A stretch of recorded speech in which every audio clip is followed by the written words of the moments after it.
Today we have another food vlog, guys, to share with you. My name is Angie. So this is a sea cucumber that we bought from the supermarket and wanna to try make braised sea cucumber. So here's the thing. How do you prepare sea cucumber for a better flavor? Rehydrated sea cucumbers from the shops sometimes have an unpleasant fishy smell.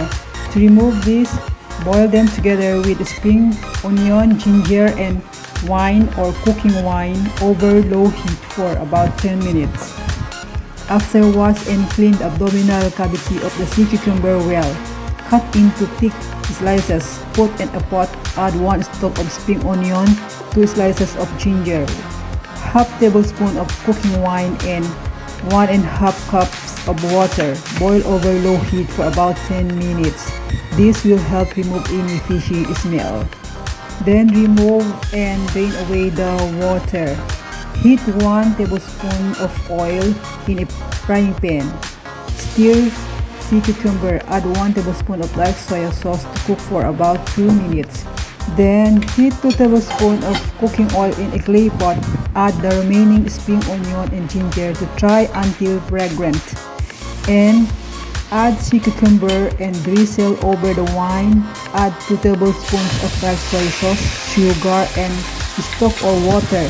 Cook over high heat for about 2 minutes. Then drizzle over potato starch mixture to thicken the gravy. Then add sichuan, peppercorn oil, and sesame oil before serving.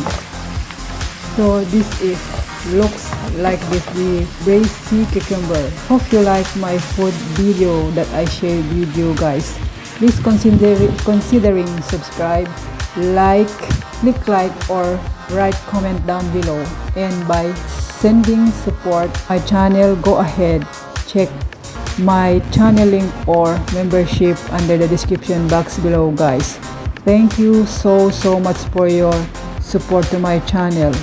And always remember, stay kind to everyone.